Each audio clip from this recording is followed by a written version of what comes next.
Young Black. Young Black. A Young Black. Black. Black Equestrian. Equestrian. Equestrian. Black Equestrian. Equestrian. Black Equestrian. Equestrian. Black Equestrian. I'm a Young Black Equestrian. I am a Young Black Equestrian.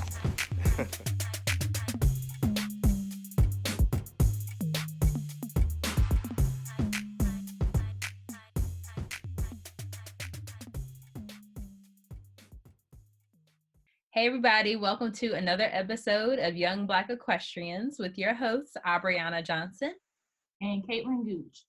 Today we have Avery Jackson here with us, I've been stalking him on Instagram for quite some time, and we've been like, hey, we got a podcast. Here's the link to sign up. And he's like, yeah. And then finally, we got him on here. Yes, I'm so excited. Avery is at Wild Talk, but it's, how do you spell it? Yeah, the A is a V. Yeah, I wasn't sure if there was an I, but yes, there is an I. WILDTVLK. Yep. On Instagram. And your work is amazing, but we'll get into that. We'll talk about yourself and then your horses first. So, briefly, tell us about yourself, where you're located, and the horses you have. Okay, so I'm originally from Des Moines, Iowa. I was born and raised there. And then I went to school in Atlanta, and I lived in Atlanta for like 7.5, 8 years. Mm-hmm. And right now, I actually just came back after a year was worth of living on the road, doing the Wild Talk work. I just came back to Iowa to help take care of my grandma. And I have my first personal mount. Her name is Lady. I call her my old lady. Her registered name is Buckhart Smithy, and she's an 18-year-old training project that was on her way to the sale barn, but I just knew she had so much more in her and that she deserved to have access to. So that is me in a gist. Oh, that's so precious. You like saved her from, oh, well, you said sale barn, so it wasn't like a slaughterhouse, was it? Not necessarily, but the people who are going to sale barns up here are not necessarily looking for like prospects. Right. Mm-hmm.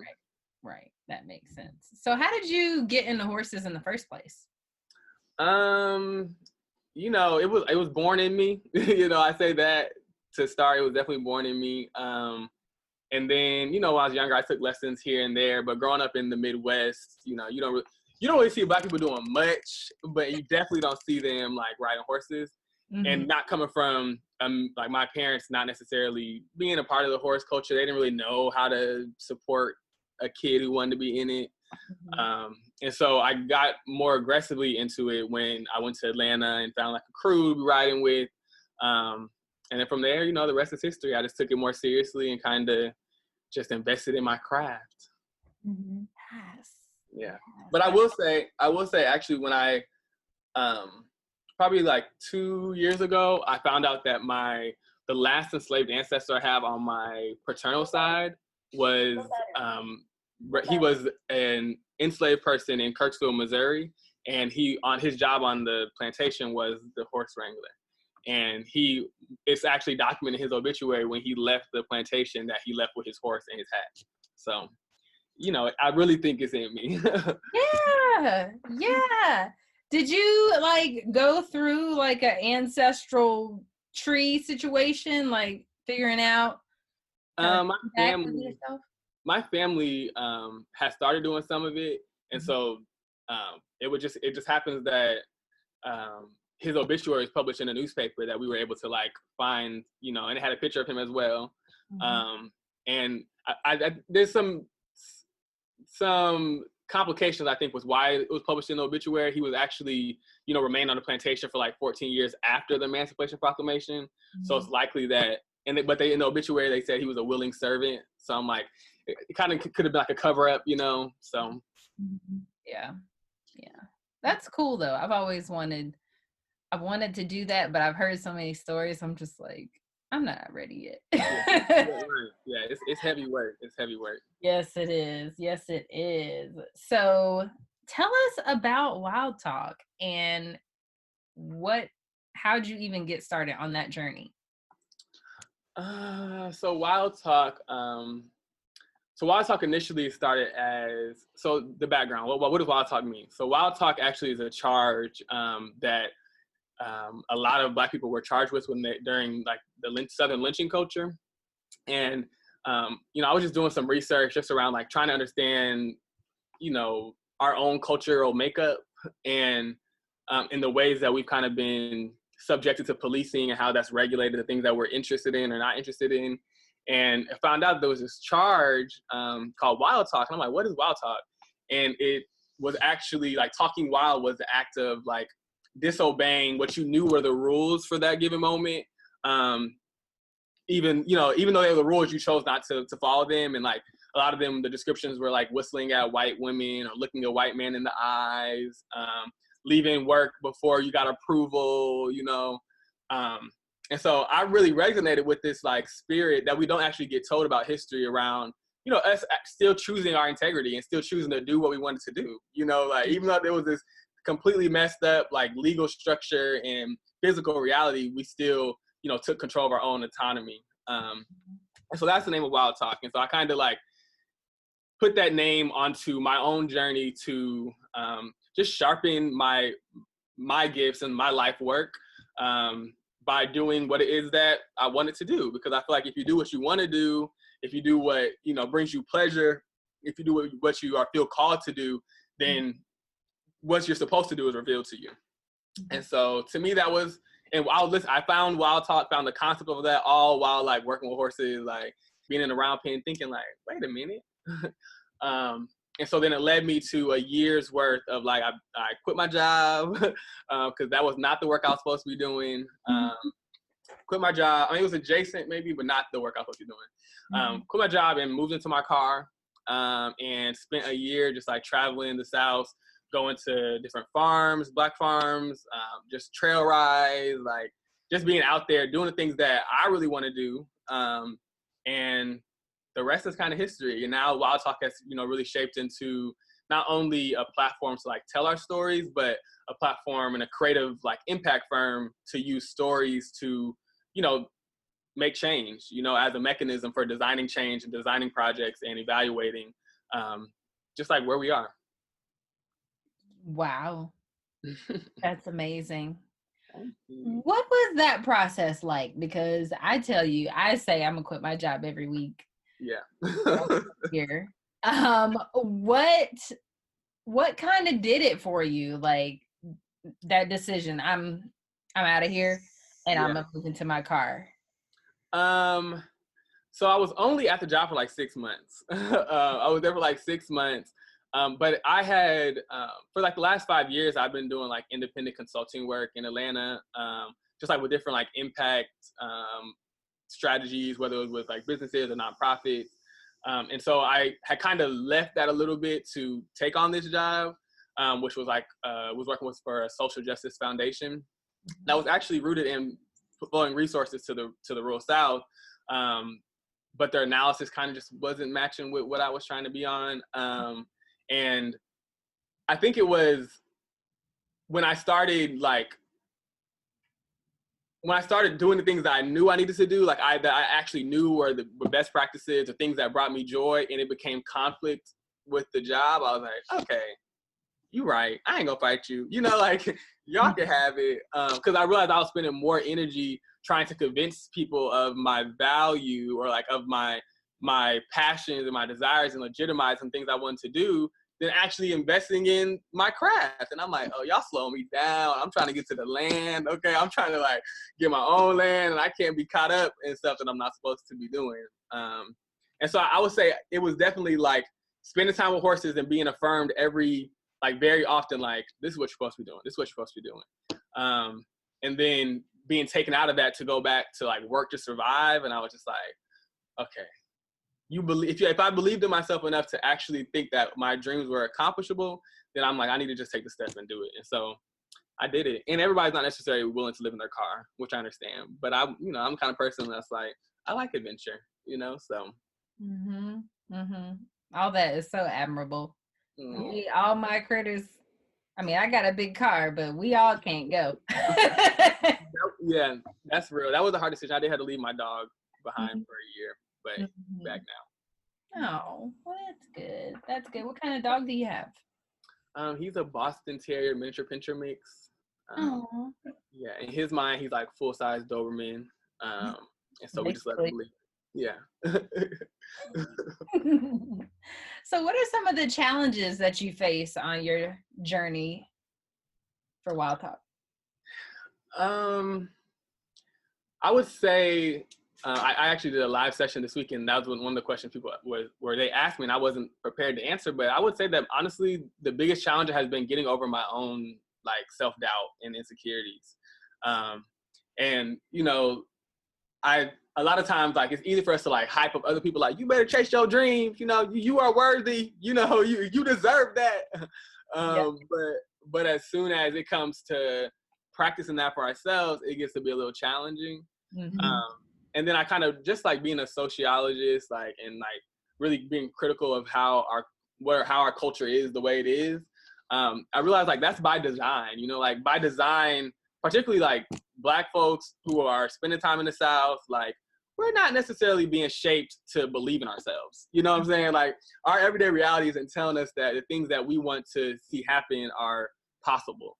And so I constantly just have to do the work around like, no, actually it's okay for you to like hype yourself up. Like it's okay for you to like not second guess yourself. And then the other thing that I would say it hasn't necessarily been a huge challenge, but it's been something that I've had to work on in myself.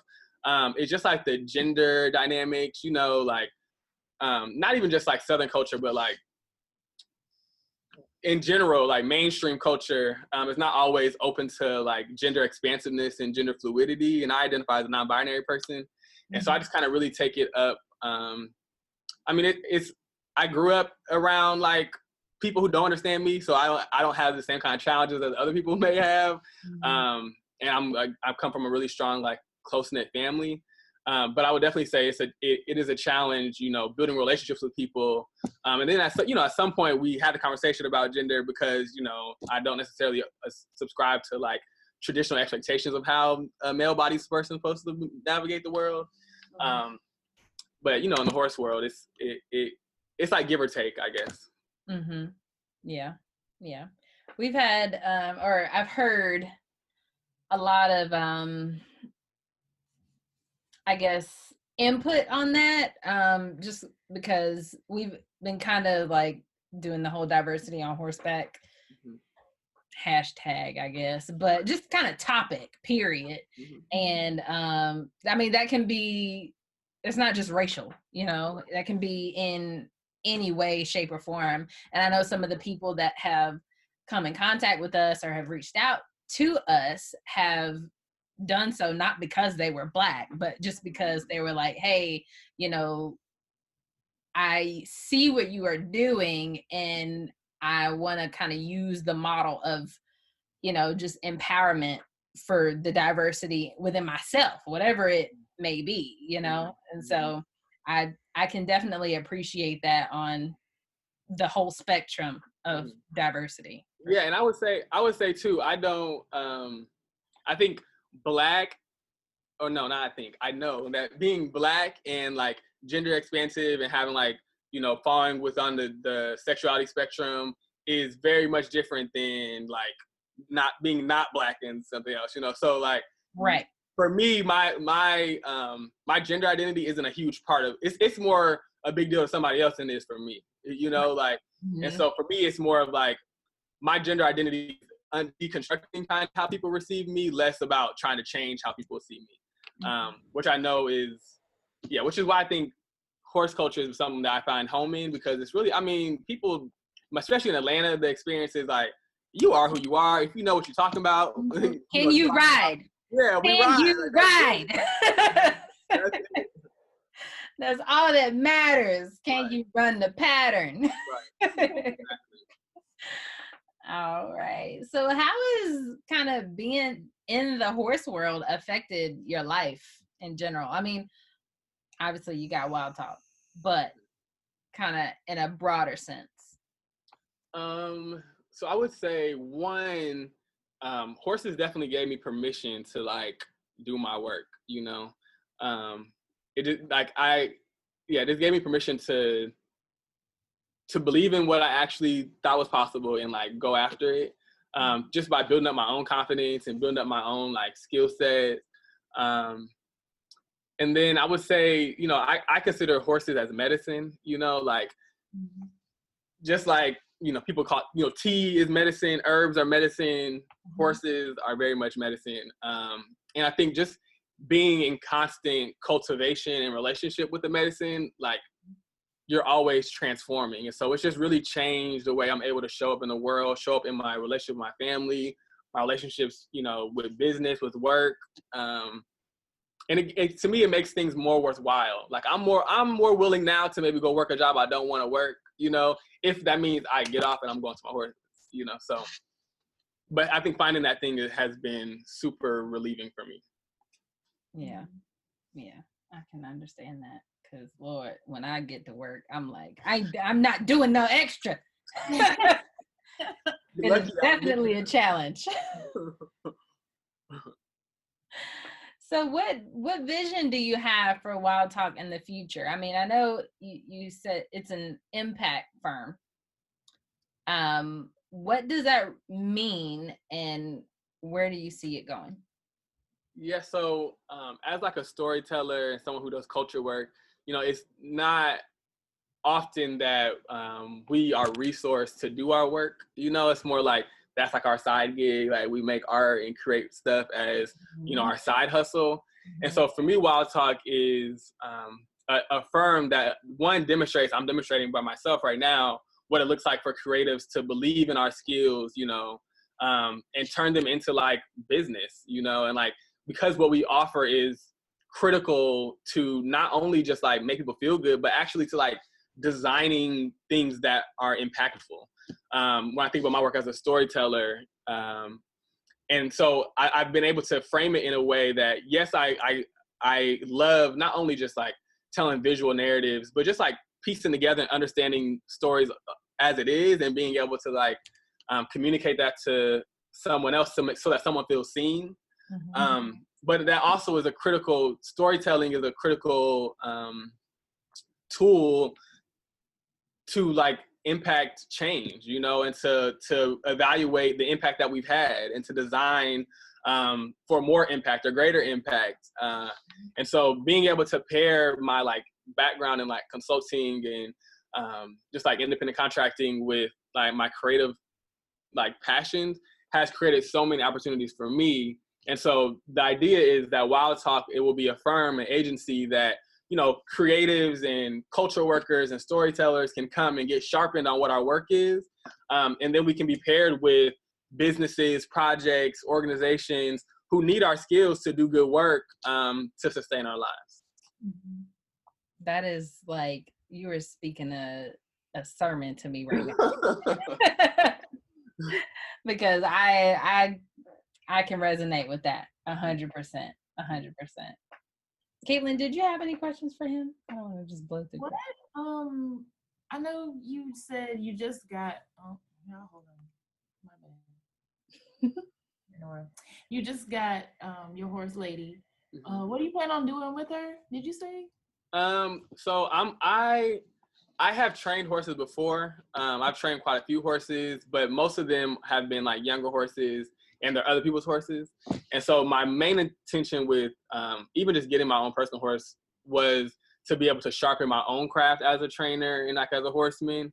And so, you know, one, she's 18 and green, you know, nobody's really looking for an 18-year-old green horse. But just like knowing my own limitations and skill sets, I'm like, if I'm going to get a horse that's going to teach me as much as it can teach me about training, let me get an 18-year-old mare, you know, who people don't want to ride because she acts a little too crazy. She's already got her habits, her personality. She got it figured out. She got the whole world figured out already. And so mainly that's my main intention, is just like me to teach her so that she can relieve herself of some of the like fear of the world, and for her to teach me so I can be better at my craft as like someone who works and tends to horses. And then, you know, we probably will, she's super athletic. And she's loving the barrels. So we might run barrels here and there. But I really just want to be able to be visible in community on a horse, and be visible in community riding a horse correctly, you know, like a horse that is like moving really intelligently, and who has like proper muscle development, not just like sitting on a horse and like being out at the park kicking it, you know, when the horse is miserable. Yeah. That is miserable. How do you plan on documenting this journey? Yeah, that's the question I'm always battling, is like, how do I tell my own story, right? I started to kind of just like break down the like Instagram wall and just like post some stuff here and there. And some people have kind of got me thinking about maybe doing a YouTube series, just because there's not that many of us on YouTube with horses. Many good ones. Yeah, you know. Yeah, good ones. Yeah, there are some up there. So I'm thinking about doing that. But I'm a perfectionist sometimes, and so it's really hard for me to just like do something. So I'm like, okay, I need a whole team, you know, before I can. I feel like we're the same person. Right. I'm kind of all day. I'm like, why do I feel like he's talking to me? Yeah, so it's I don't know. We'll see. I'm gonna definitely start posting more stuff on Instagram, because I also want to diversify the kinds of riding that Black people are being seen do, like especially in this moment, you know, this like trend of like cowboy culture, you know, but there's like everything don't need to be on camera, you know, like everything we do don't need to be replicated, you know. And so I want to be able to show like not only just like a healing approach, but like a spiritual approach to working with horses, that we don't necessarily see a lot of Black people engaging in publicly. Mm-hmm. Yeah, and that's why I love Nashawn, period. Like, he is so, you know, even in our episode, like he kind of started off like kind of, you know, just working into it, and I'm like, oh my God, he's such a nice guy. And then you could tell he got so passionate about it, and I'm like, okay, there it is. There it is. But even in his videos, he is so cool, calm, and collected. And that's usually the opposite of what I am when I'm on the horse. But I have been working on that. And he's just so like not what you usually see. And I feel like we've said this before, like using the word equestrian and then going to a trail ride and they're like, you a what? You was and I'm like, a unicorn. Right. Right. It's on my shirt, okay? It's on my shirt. We wear the sweatshirts and the tees all the time. Like, you have got to know, this only means a person that rides a horse. Right. Like, this does not mean, oh, you ride like the white people do. Right. That's not what that means. Right. And even if I do, it's not like I want to ride like white people. It's like, I just don't want to be bouncing all over the place and looking crazy. Right. Like, sorry, I prefer to post. I don't want to be jiggling. Right. Mm-hmm. You know, it's just, I feel you on that 100%. And I admire the spiritual aspect of that, because people don't understand. Like, when we get around these horses, like, they're like, oh, she said they're talking to her. Oh, it's not that I'm hearing him. He say, what's up? You got food, you know, but it's a feeling and it's energy. Mm-hmm. And that's kind of what I tell people. Like, my horse, he knows, or I see the reaction in him when I'm not coming with correct energy. Right. And so then I'm like, you right, my bad, brother. Right. My bad. Let me reevaluate. I'll come back, eat a snack, something, you know, and then approach it differently. So I feel like a lot of people, I don't know if it's just because they want to be cool, or like you said, the cowboy culture is popular right now. But no, not everything needs to be on camera. Yeah, and I would say too, like, just because, you know, because, you know, trail ride culture is different in each area. You know, I haven't been to any North Carolina trail rides yet, okay? But I've been to, like, you know, Georgia, Louisiana, and one thing that I can say is like people definitely know the spiritual capacity of horses. That's what draws them to them. That's why they work with them, because you can feel the presence of a horse. But in order to like honor that spirit, you have to be willing to undergo a certain level of like self-awareness, you know, and like self-criticism, you know, and that's just not something that our society is kind of encouraging. And so we get these people who are like outside of in the horse world, they're impatient. They're like, you know, only have two emotions, anger and happy, you know, like dependent on like drugs to survive the world. You know, like these are the same people who are coming to horse work. And if we're not facilitating their work with the horses in a way that's responsible, then that same energy is coming into with the horses. And it's like, it's not fair to the horse because the horse don't care about what you got going on, you know, like. They didn't do nothing to you. Right. Yeah. Yesterday, I went and saw my horse Ardent. I haven't seen him it's been 3 months.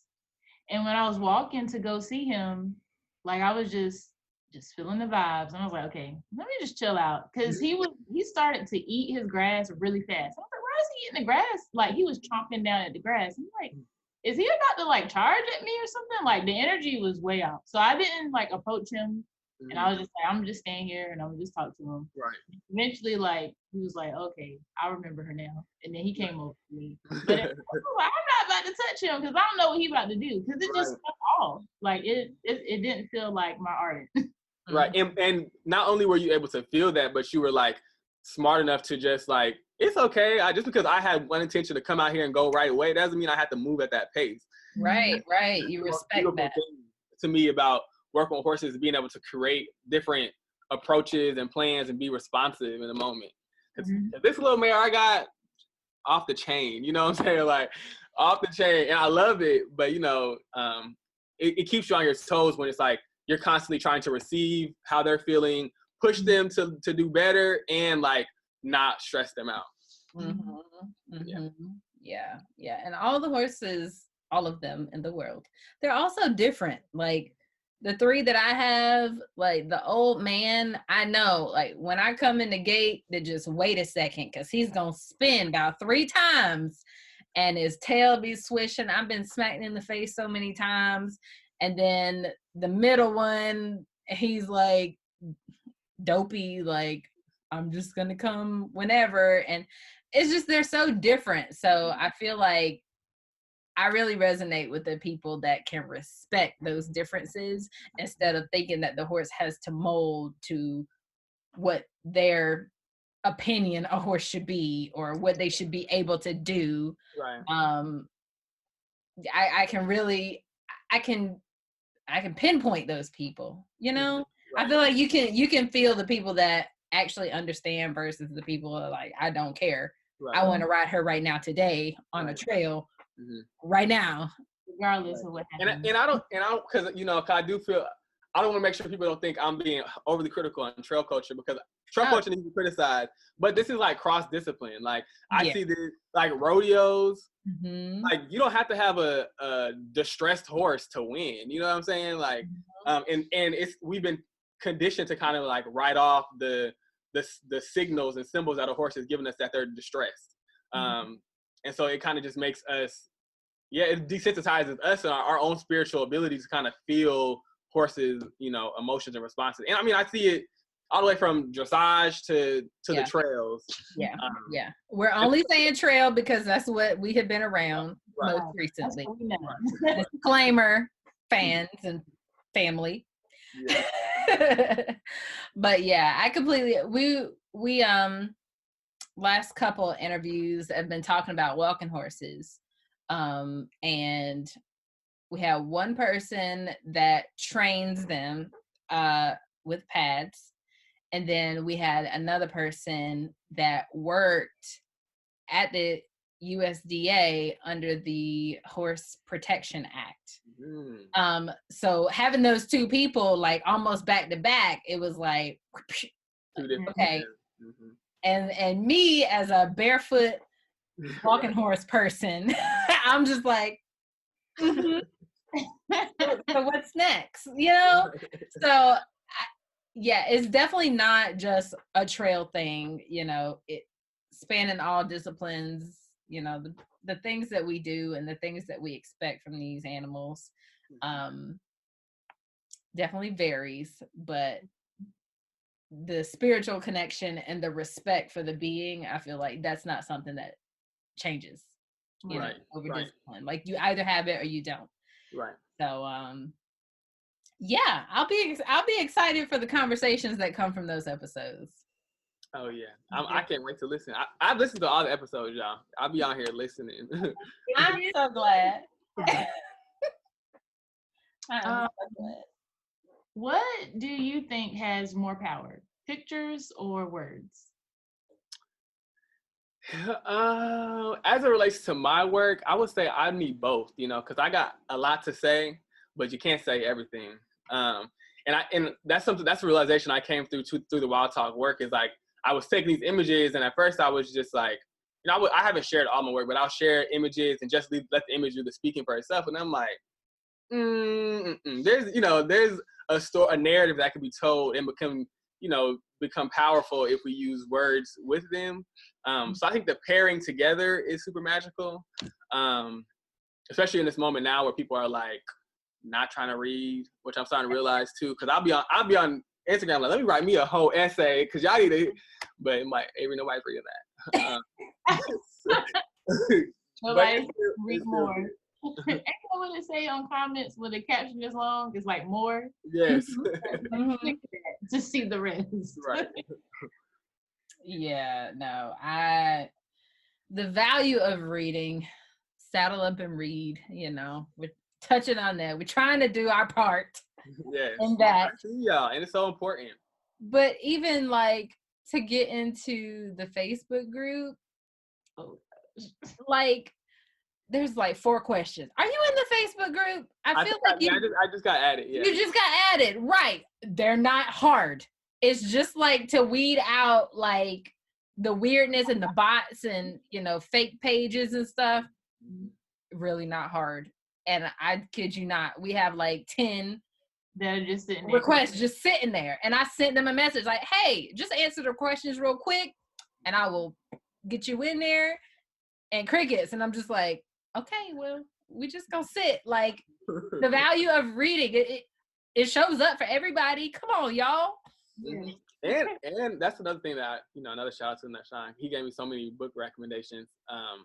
And I'm like, if we just read sometimes, you know, maybe if we just read a few pages out of a book as it relates to horses and like their being and abilities, I'm like, we would be so much further, because a lot of the information that we depend on is like, we just kind of made it up, you know? And it's like, actually, y'all, there's some stuff we can read that can tell us the truth, you know, and we can build a foundation from there. So yeah, I know a lot of times y'all work with like young people in reading, but I'm like, I'm really interested in like Black horse culture adults, you know, like taking on some readings and unpacking how it can change our relationship to our animals. Yeah, that would be interesting. And I know where to start. Like, it's just hard. Like, I made a post. I'm just like, what do y'all have against learning? Right. Like, what is the issue? Right. Like, we have to learn, especially, you know, some of us have children. What do you teach your children? Right. Because we can't with this whole, that's just the way it is. That's how I do it. This is the only thing I know. Well, there's more out there. Information is out there. Yeah. Absolutely. And I think it might be an age thing, honestly, because I ran into that at work. Like, I know one of the doctors made a comment and was like, not everybody can be as excited about new things as Ariana. And I was like, what is that supposed to mean? Like, I'm sorry, I like to do things to make the hospital feel like we're not just treating sick patients all the time. Like, we started a garden, we tie-dyed t-shirts, like, you know, social things. Right. And, you know, and then that comment was made and as like a response to like I got other things going on. And it's like, okay, is your horse gonna suffer because you don't want to learn because you got other things going on? Right. Like, right. You know, that I don't know. But Yeah, it's been from, but it's also been really affirming for me because, you know, a lot of people that I rode with in Atlanta, you know, I'm a much more humble person when it comes to horses. I'm not the kind of, you know, there's people who come in like, I'm a trainer. I can show you about that horse right there. Like, and it's like, okay. And they're usually the ones who actually need to be doing the least with your horse. Mhm. But I meditate when I'm around people and their horses because I'm like, I don't, you know, unless it's solicited, I'm not really trying to, you know, give you no advice, not trying to get into no arguments about you and your horse. But like, it's been really affirming for me as I've sharpened my craft by working with other people's horses, and like, you know, I'll work with the horse and then the horse goes back to somebody and then it comes back to me, and it's like being able to just have that kind of relationship with the horse. Reading has affirmed the things that I learned on my own, like through my own spiritual like cultivation. And to me, that's what's been really powerful. Is like, if you know horses already and you feel like you do good work, then like, you know, let's get more confident in that because you read something that affirmed what you had already found out. Yeah. I love it. Yeah, 100%. 100%. All right. Are you gonna say something? I'm about to go on. I was just thinking about, you know, sometimes when you cook and you don't always measure stuff, kind of let the Like all the time. you let the ancestors measure it for you. I'm not like that with horses. Like some things it just feels right. You know what I mean?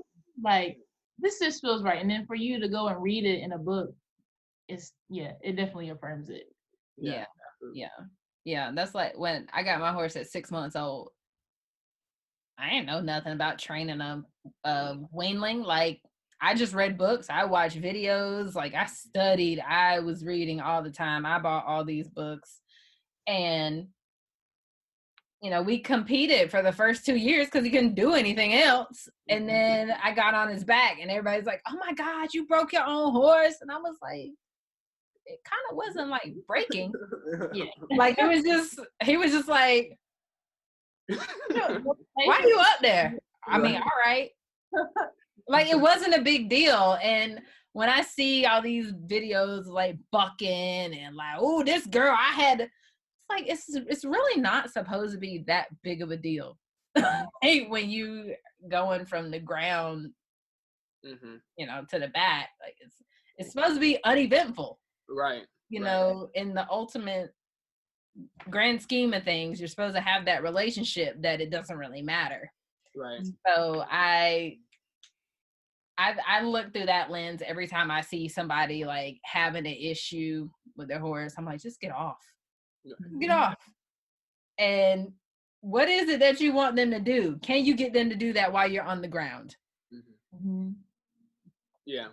That's like more impressive if you can do that. Like all horses can buck. Right.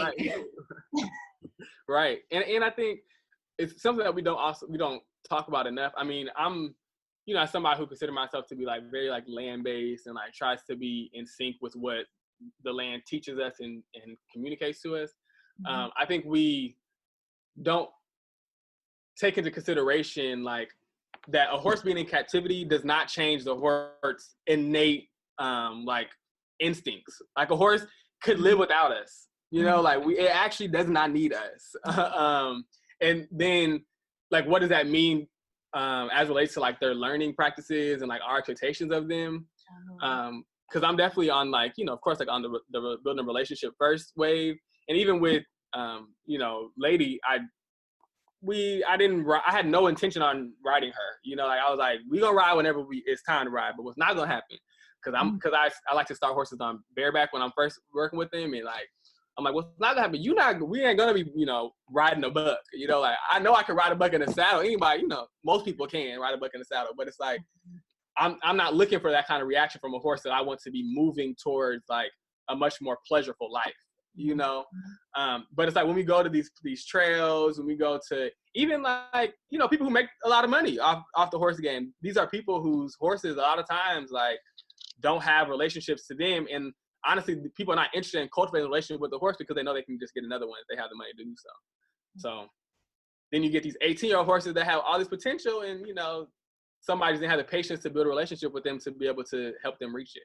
Yeah. Mhm. Yeah. I'm super excited to see where you guys go, however you decide to show it. Mhm. But I definitely think we need more positive examples. And I feel like sometimes when we get into like Facebook discussions on certain things, I saw somebody make the comment to Caitlin, like, you always just trying to be so positive. And it's like, Absolutely. I'm sorry. Who else is gonna do it? Because y'all aren't doing it. Okay. Like we have to. We have to. There has to be, so many positive examples, because the negative ones are what people are gonna remember. Yeah, and it's what's replicated. And I will say, y'all are doing an amazing job. I was gonna start saying that at the beginning. I'm like, y'all are doing amazing work, and not only just for like the horse world and the equestrian community, but like y'all really putting on for the South, okay? And y'all really getting the North Kakalaki well. And I think the culture that we are part of and the culture that we're cultivating is like beyond this world. And it's like we next up for sure. Yeah. 100%. Thank you for that. Thank you so much. Because I'm like what you said earlier, like I was looking on my Instagram, my personal Instagram, and I haven't posted anything in a long time. But like you said, like trying to one, being a perfectionist, but two, trying to figure out how to get your message out kind of in the way that you want it, so that people can resonate with it and do something outside of you. Like I don't want people to see Young Black Equestrians and always have to say, oh, what's that? What are they doing? What are they doing? What are they doing? I want you to look outside of us, look past us, like, look in your own life and see people enacting change. Look, or, online and find other people either doing the same thing or in a different capacity, recycling or something, just somebody trying to do more. I just want people to do more. And if we can be an example of that, they're like, oh, I've never seen any other Black people ride horses. Like, honey, we're out there. Yeah. I know it put really, a face to it, but it'd be when I listen to conversations and there's some people who are like, when I found that there were other Black equestrians, it's just like, whoo, like we have to be doing, and that's some work that I'm really committed to, is like we need to be telling the stories and creating visuals so that people know like there's a whole Black world of people who get their life with horses, y'all. Like we literally survive off of the passion that horses cultivate in us. And it's like, it's almost not fair that, particularly because a lot of this population is like Southern based, and a lot of it is like rural Southern based. It's like, because that's where we are does not mean that we don't deserve to have our stories told and be seen, yes. And so that's, I'm really about that work. Like, let's just go to trail rides. Let's like pick a person every year to highlight and produce a docu-series about them. Like, that's the kind of stuff that I'm really into, because there is so much rich like information and like wisdom that is embedded or intersects at that horse world. Yes. You need to get it and share those stories before they die. Like people die, and they take their stories, their wisdom, they take their talents with them, and then it's passed on. It's not talked about. It's forgotten. Yeah. So you never know. I'm like, maybe we'll get a crew of people, a Young Black Equestrians crew, to like get out here and have a sponsored team. Okay, we believe in resources. Going to the rides to capture and preserve our culture. Okay. Yeah. Yep. We align all of that. Yeah. I'm just thinking back, like, wow, these are so many conversations that Caitlin and I have had, like, before this whole Corona thing. Like, I'm just like, we have places that we wanted to go, like specific businesses. Like, there's is he a saddle maker in Virginia, or does he have just a tack shop? I can't remember.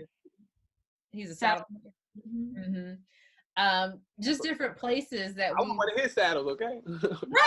right. And I can't remember it off the top of my head because it was a while ago that we talked about it, but different places and like these hidden gems that, you know, how else are we gonna find out? They're in such small rural places where, you know, everybody within a 50-mile radius might be like, oh yeah, that's the person to go to. But outside of that, you know, once they pass on, a lot of times, you know, their descendants don't follow in their footsteps or don't value the work they've done because they didn't get a degree or they're not living in the fanciest house or whatever. But you would be surprised at the wealth that these people have, whether it be monetary or not. Right. And and to me, that's why, you know, two things. One, I feel like, you know, I don't consider myself, I'm a photographer, but I don't, a lot of times when people think photography, they think like, you just take pictures, you know, and it's like, I definitely use visual content, but I think it's important that we're working with these places and these people to help them, one, not only capture and preserve their information, but to like help them realize the visions they have while they're still here, you know? And it's like, how are we working with, you know, these like smaller, you know, boarding facilities or ranches or, you know, these Black folks with land and helping them strengthen their plans and their models so that, or even their websites, they're like their own storytelling tools so that they can, you know, they can realize their vision. And it's hard work. It's hard work, okay? These websites be looking like, I don't know, PowerPoint slides. I'm sick of it. Honestly, and it's not fair because their work is really great. But yeah. I know, but I swear, if I see word art one more time, Caitlin, I'm like, Caitlin, look at this. Look at this. Look at this word art. These gradients in the wave. Even on some of the flyers for like the trail rides, you know, it's like, it's just clear that we're not being invested in to have the skills to use to And I try to, in some way, I try to be like, Ariana does flyers. I know. I'm like, just anything that I mean, it's not even like about me, like, oh, what I do is so great. Like, no, I can bring you into 2020. Like, that's it. Like, that's the start. You know? If you want like transparent backgrounds and like splashes, like we can work on that, but I could at least get you to 2010. Right. But that's 1990. It speaks to the leadership that we have in these spaces. A lot of times they're not, you know, things have been going the same way they've been going for so long. They don't even really want nobody else to make the flyer. You know, like they're not really looking for anybody else to come step into leadership. And so that's one of the things I'm really interested in too, is like, how do we kind of cultivate a community with inside of community? You know what I'm saying? I love them because you should have been at the meeting. That's all I'm saying. I know, man. If I didn't have a temper on me, I wish this. So let's just say what this is. So we are part of an organization, a trail ride organization, have been, you know, our entire lives, right? And so we were like trying to create it into like a nonprofit to actually be able to provide resources, because the elders are getting sick, like they are either coming short on bills, or there's a lot of people in Eastern North Carolina, the weather, like the hurricanes and stuff, floods that area a lot. So providing a support for like extra hay or feeding or stuff, like the USEF, like they're doing their whole COVID relief. Do you think these Black people are benefiting from COVID aid from them? No, because they're not riding dressage. They're not doing eventing. You know, they don't even know those resources.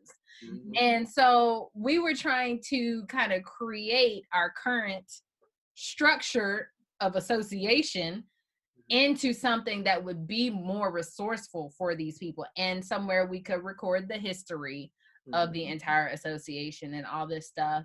And oh my gosh, like they made it seem like we were going to take over everything and get the white man in it, and just like we were some kind of swindlers. And I was just like it wasn't important to us.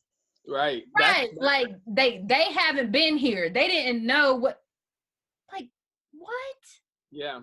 Yeah, and it's like there's a resistance to difference. One, it's like just because it's different doesn't mean that it's not good, y'all. Right. And then I think too, there's a misunderstanding of what innovation is and looks like, and like the usefulness of like, because like putting our resources together, that's like cooperation. That's like Black, you know, like that's in our history. That's how we survived and have the land that we have now, you know, because we work together.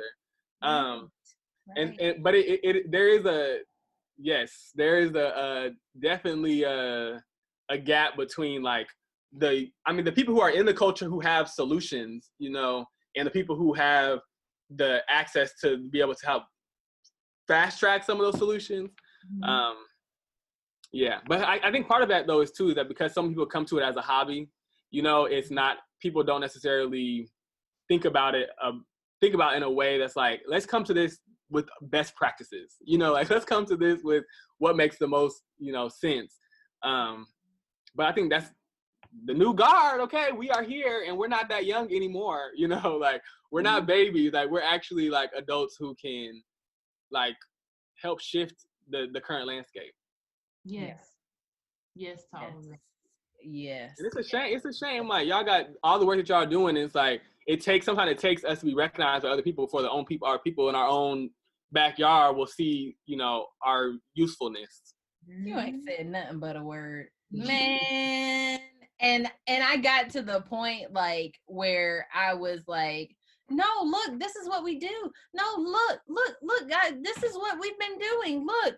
And then I realized like, it doesn't matter. Like, y'all don't care. You know, it's about like clinging on to like possibly what's the only thing they've had seniority over in their lives, versus, you know, them thinking somebody's gonna take that away from them. And I'm like, I mean, I want this to be a joint situation, but I want to help relieve you. Like, you've been working so hard. I want you to be able to still enjoy what you enjoy, but not have to be so, you know, overworked. And I think that's another way that storytelling comes into play is like, you know, when you approach folks like, okay, we want to talk about you all day, you know, like, and we're going to record you and we're going to make a nice video about just you. And we want to like help, you know, make things a little better. You know, like we want to do both. It kind of can sometimes help buffer the intensity. Yeah. I don't know if we're gonna come with a different approach or not, but I just told Caitlin we just gonna do what we doing. Yes. Y'all should. No, y'all absolutely should. And just keep it up. I know me and Caitlin, I mean, we have the same like ultimate vision, but we just have different parts of it. Like, I would like to create like a green book for Black horse businesses, boarding barns, tack shops, like events that are consistently kind of in the same place. So that when people go places, or, you know, they can say, hey, I want to support, you know, say a Black person has like a dude ranch or like an Airbnb kind of situation. Like, if I want to go to Texas, instead of staying in this hotel, let me support, you know, this kind of thing. Or I'm in this area, oh, there's a Black tack shop down the street. Like, you know, I want to kind of create that kind of resource, because even just for the horse industry, period, I don't know of anything that's kind of nationwide. Or even regional, you know, like anything really. don't search on the internet, you know, Black owned horse ranch, like spam, you know, like you're not gonna find nothing. No. Yeah. But I know Caitlin is really big on the history as well, and like documenting that and just creating some kind of resource to allow people to share their history, you know, because once you start with somebody, you know, everybody's got their own story. Right. So I just we'll get there. I know. Yes. Oh yes, we're gonna get there soon. You know. Yeah. But that was it was around that time that we came across Wild Talk, and we're like, see what we could be doing if y'all cooperate. Look at these pictures. And I will say though, you know, a lot of the pictures I have from, I mean, some of them are, you know, I went with like my crew, like we showed up with horses, but there's some where, you know, I just showed up to a trail, like particularly in Louisiana, the Blessed Sisters National Holiday Ride, which is like every year, gotta be there. But I didn't know nobody going to the ride. You know, I was just in Louisiana. I had people in New Orleans, you know, but I think I found some people who ride on Instagram, and they seen people on the street, went and kicked it with them at the stable. They told me it was a ride the next day. I drove the hour and a half and showed up, and I was like, hey, they was like, hey. And so, you know, now we family, and they were so grateful that I came and was able to, you know, do what I just, you know, take pictures and build relationship. And I think sometimes, you know, that's what it takes too, is like, just, like I said, you gotta leave where you're from, because sometimes people don't respect you where you come from until you come back with something that they like. Yeah. We're gonna have so many clips from this episode. I know. I'm like, you were just such an amazing speaker. Like everything is just like bam, bam. I'm like, yep. I can't wait for this YBE convention. I know. That's been a something that has popped up multiple times. YBE convention. A meetup, some kind of in-person situation. But it's so crazy, like just the sheer power of networking is unsurmounted. Like it's just so. I mean, we just know so many. I mean, we got people in the UK, like people in France that are like hitting us up, and luckily I can like just read a little bit of French, but I'm just actually somebody in France yesterday hopped on to the mental health clinic, and I was like, hey, it's not until next Friday. Like you can't get in there now. But their registration and everything was in French, and I was just like, oh my god. Yeah. No, we got people in the UK supporting us, and then I walk down the street and it's like, right. Yeah. But that's so, yeah. And I'm my big thing about like building and scaling up and growth is like, I only build from alignment. You know what I'm saying? Like I'm past where I'm trying to convince people to work me. Like me and my skills are very valuable. And there are people who recognize that. And those are the people I need to be seeking out and working with, people who understand the value of that or are interested in the value of it, versus convincing people just because we're in close proximity that that's, you know, what I need to be doing. And so like, I'm like, yeah, let's talk. We're going to have to talk outside of the podcast episode too. Cause I'm like, you know, I think it's really possible for there to be like a YBE convention, YBE retreat or meetup, you know, that is sponsored. You know, these are the kind of gatherings that, you know, these larger, you know, equine institutions need to be helping to resource, you know, to encourage diversity. These are the kind of things that the trail ride culture needs to be like supporting and sending young people to, because we need to be, you know, improving education. Like that's necessary. You know, it's a shame we don't have it yet. So it's going to come, and the resources that are flowing are on their way. Yes. You got to make me stand up.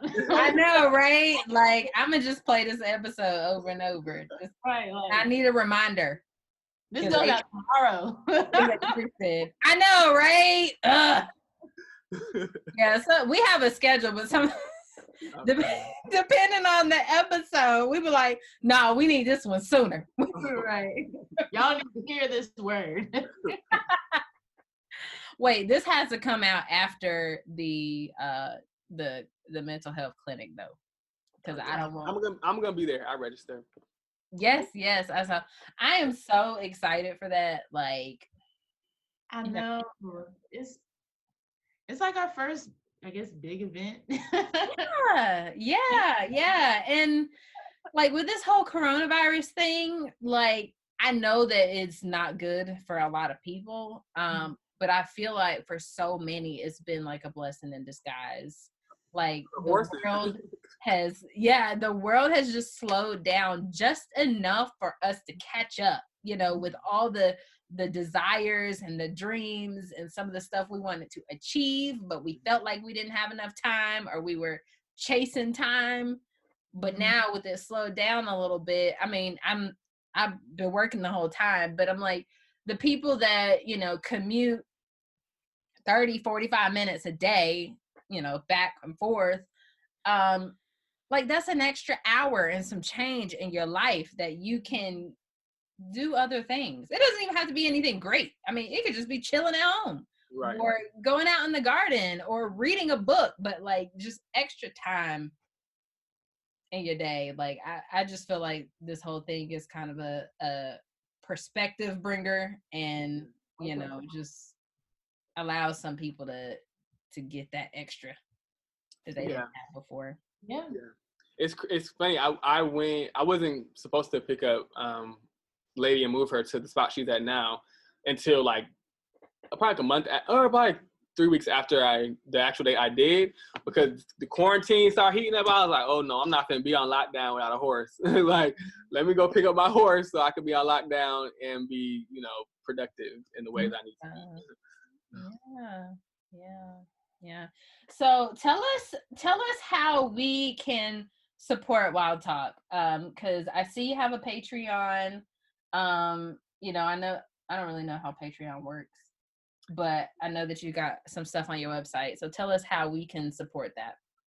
Yeah, so, right now I think the number one thing is, like, if folks are aligned with Wild Talk and want to support it and, want to continue to see the work kind of grow, I do have a Patreon where people can like subscribe. It's like $3 a month if you want to subscribe. And I'm gonna probably start posting more like intimate, less public content up there. But the other thing that I really tell people to do is just like follow, and if opportunities that you seem like something that Wild Talk would be interested in, or there's stories that you want to tell, or you need to be like hyped up to do culture work, like just like reach out. Cause I'm a firm believer in like, the more we do the things we want to do, the more we're going to do the things we want to do, and so feedback loop. That's pretty much it, really. And just stay tuned. I think that, there's a lot of things that I'm trying to cook up, and, hopefully, everybody, still supports them and sees them as part of the culture. I love it. Yes. Great things coming from Wild Talk. Yes. So shout out your socials and where everybody can find you, website, all that. Okay. You can follow Wild Talk on Instagram at WildTVLK. On Facebook, it's just Wild Talk. And then our website is wildtvlk.com. And so if you are someone who's looking for stories, looking for images of Black horse culture, you can find that on the website. But also if you're someone who's working with an agency, a business, a project, nonprofit, or just have a vision that you want to realize and think that some like creative strategy could help you get there, feel free to hit us up. Thank you for tuning in to another episode of Young Black Equestrians. What did you take away from this week's episode with Wild Talk? Head over to YouTube and let us know in the comments. And don't forget to subscribe to our YouTube channel. See you next week.